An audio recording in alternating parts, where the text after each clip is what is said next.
is sobrang famous between David and Goliath. Sino po dito yung hindi pa nakakalam ng story nito? Ito yung time na when Goliath ay taunting the Israelite army for 40 days. Imagine, Goliath is taunting the Israelites for 40 days. Challenging anyone na lumaban sa kanya to fight him. And then, fear has gripped the Israelites, but young David, a shepherd boy, step forward, confident in the Lord. Dito po makikita natin yung tatlong bagay sa verse na ito. Ang sa una po ay God's power, not in human mind.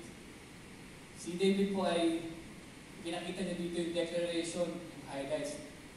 The truth that victory does not come through human strength or skill. Kung babalikan po natin, Igor is from Kazakhstan. He migrated to America sometime around 1994 with only $50 in his pocket. So imagine, okay? So he has 2 kids, of course a wife and a granddaughter. But since he's an immigrant in the United States, he wasn't able to get what we call a high-paying job. So Igor started to work as a delivery driver, an overnight delivery driver for 7-Eleven. Okay, so if you have a 7-Eleven store near you, you'll often notice that they would replenish the goods at that convenience store during the night.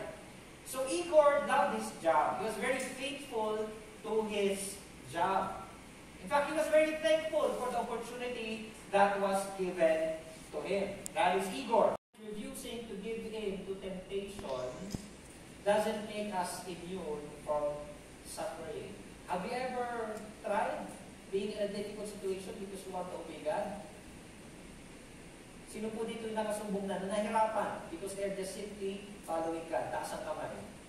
Okay, praise God. Okay. For those of you who have not yet experienced being placed in a difficult situation, later on I will pray that you guys have difficulty in your life so that you can relate to Joseph's experience. Okay.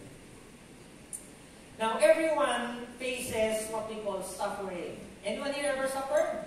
Please raise your hand. Okay. Have you suffered? Okay. For those who did not raise their hands, I will pray that you will suffer as well.